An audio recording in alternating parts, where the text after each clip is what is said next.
पञ्चत्रिंशः सर्गः सुमन्त्रगर्हणं ततो निर्धूय सहसा शिरो निष्वस्य चासकत् पाणिं पाणो विनिष्पिष्य दन्तान् कटकटाप्य च लोचेन कोपसंरक्ते वर्णं पूर्वोचितं कोपाभिभूतः सहसा सन्तापमशुभं गतः मनः समीक्षमाणस्य सूतो दशरथस्य सः कम्पयन्निव कैकेय्याः हृदयं वाक्छरैश्चितैः वाक्यवज्रैरनुपमैर्निर्भिन्दन्निवसाशुकैः कैकेय्याः सर्वमर्माणि सुमन्त्रः प्रत्यभाषत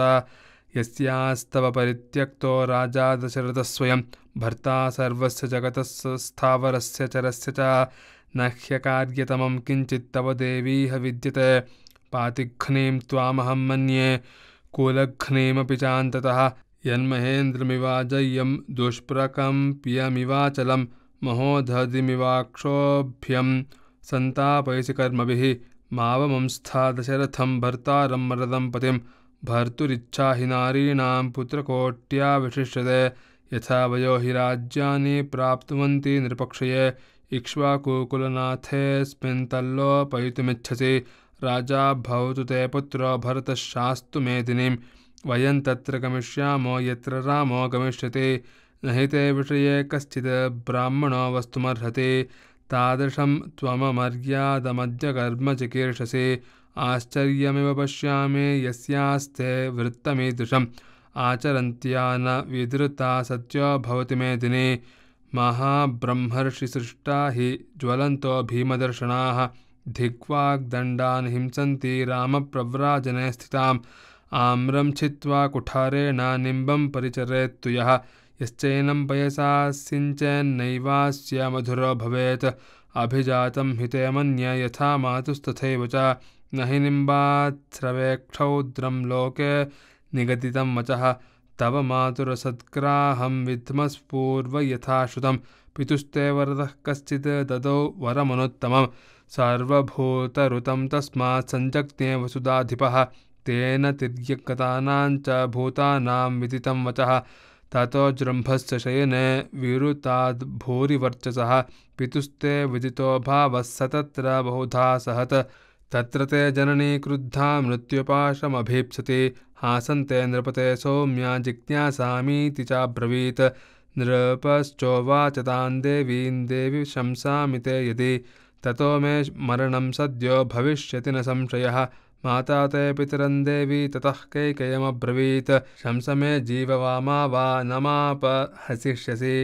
प्रियया च तथोक्तस्सन् कैकेय्यः पृथिवीपतिः तस्मै तं वरदायार्थं कथयामास तत्त्वतः ततः स वरदः साधु राजानं प्रत्यभाषत यदि त्वं शंससे राजन्मरणं ते भवेद्ध्रुवं म्रियतान्ध्वसतां वेयं मा कृत्स्वा त्वं महीपते स तच्छ्रुत्वा वचस्तस्य प्रसन्नमनसो नृपः मातरन्ते निरस्याशो विजहारकुबेरवत् तथा त्वमपि राजानं दुर्जनाचरिते पथि असद्ग्राहमिमं मोहात् कुरुषे पापदर्शिने सत्यश्चाद्य प्रवादोऽयं लौकिकः प्रतिभाति मा पितॄन् समनुजायन्ते नरा मातरमङ्गनाः नैवं भवगृहाणेदं यदाह वसुधाधिपः भर्तुरिच्छामपास्वेह जनस्यास्य गतिर्भव मा त्वं प्रोत्साहिता पापैर्देवराजसमप्रभं भर्तारं लोकभर्तारम् असधर्ममुपादधाः न हि मिथ्या प्रतिज्ञातं करिष्यति तवानकः श्रीमान् दशरथो राजा देवि राजीवलोचनः ज्येष्ठो वदान्यः कर्मण्यः स्वधर्मस्याभिरक्षिता रक्षिता जीवलोकस्य ब्रूहि रामोऽभिषिच्यताम् परिवादो हिते देवी महल्लोके चरिष्यति यदि रामो वनय्याति विहाय पितरनृणं स्वराज्यं राघवः पातु भवत्वं विगतज्वरा न हि ते राघवादन्यक्षमं पुरवरे वसेत् रामे हि युवराज्यस्थे राजा दशरथो वनं प्रेक्षति महेश्वासः पूर्ववृत्तमनुस्मरन् इति सान्वैक्ष्य तीक्ष्णैश्च कैकेय्यं राजसंसदि सुमन्त्रक्षोभयामास भूय एव कृताञ्जलिः नैव सा क्षुभ्यते देवी न च स्म परिदूयते न चास्यामुखवर्णस्य लक्ष्यते विक्रिया तदा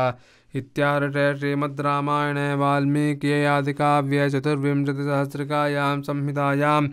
अयोध्याकाण्डे सुमन्त्रगर्हणं नाम पञ्चत्रिंशः सर्गः। जानकीकान्तस्मरणं जय जय राम राम।